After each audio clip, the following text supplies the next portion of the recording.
नानक को पढ़ना तो गुरु नानक देव ने कहा पिबत राम रस चढ़त खुमारी। मीरा को ऐसा रस चढ़ा कि पूरे जीवन भर मीरा नाची। ये था मीरा का चरित्र कि पूरे जीवन भर मीरा नाची, और वो नाची भी तो ऐसी नाची कि 5000 वर्ष बाद भगवान कृष्ण 5000 वर्ष पहले चले गए लीला पूरी करके, पर वो 5000 वर्ष बाद नाचती थी तो ये समझ के नहीं नाचती थी कि भगवान नहीं है, वो ऐसे समझ के नाचती थी कि अभी भी मधुवन में रास रचा हुआ है। मेरे पागलो, जिस दिन तुम अपनी जिंदगी की गाड़ी इस मोड़ पर ले आओगे, उसी दिन तुम्हारी जिंदगी में दुख घटने लगेंगे, मौज बढ़ने लगेगी, खुशी बढ़ने लगेगी। छोटी छोटी बातों पर तुम अट्टहास करने लगोगे।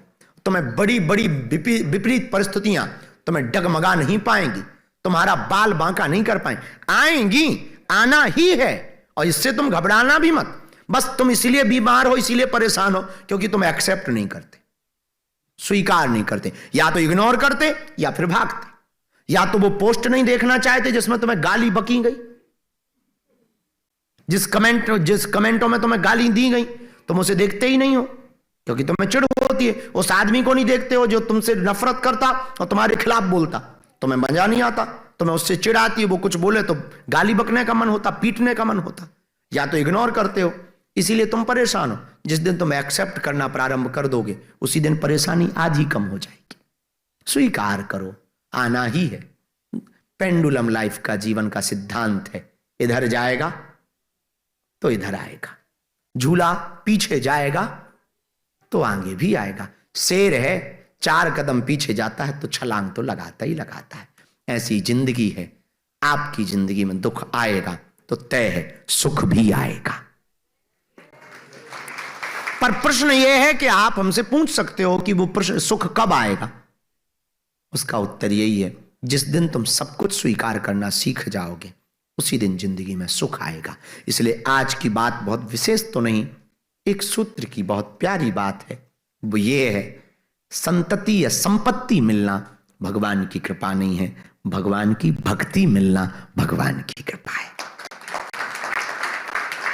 शायद तुम्हें हमारी बात थोड़ी मोड़ी समझ आई होगी कि आप पे भगवान की कृपा है या नहीं, ये हमें बताने की अब जरूरत नहीं।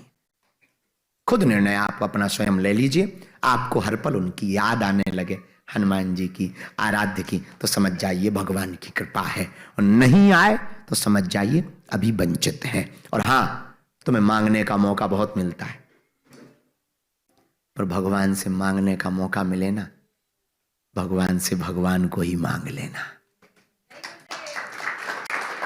झंझट खत्म। कहां तक तुम फुटकर मांगोगे? थोक में मांग लो।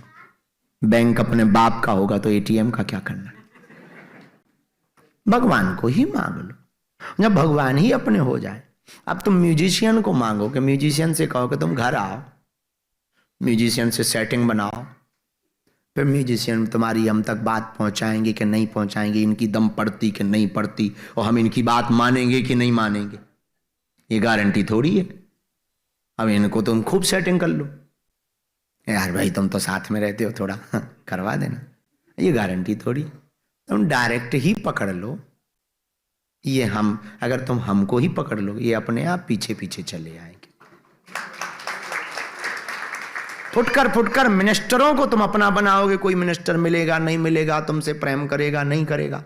प्रधानमंत्री को अपना बना लो। अब पीएम को अपना बनाया नहीं कि सब मिनिस्टर जी हजूरी आए, पर अरे ठीक है सलाम ना करें पर बात भी तो नहीं काटेंगे।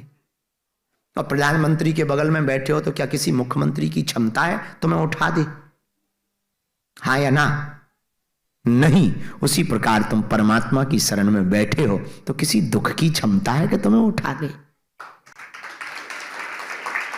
तुम संकट मोचन की शरण में बैठ जाओ तो किसी संकट की क्षमता है कि वो तुम्हारा बाल बांका कर दे? नहीं। अगर तुम्हारे पास संकट है तो अपने पास संकट मोचन भी है। संकट ते मन क्रम वचन, संकट से हनुमान जी छुड़ा। भैया इसलिए तुम लोग, हम आज प्रार्थना करें सिडनी के पागलों से, हनुमान जी के चरण पकड़ो सदा सदा के लिए। क्यों? और देवता चित्त न धरई हनुमत से सर्व सुख करे। हनुमान जी सब सुख देने वाले देवता हैं। हनुमान जी के जैसा कोई दूसरा देवता नहीं है। इसलिए किसके चरण पकड़ो? हैं?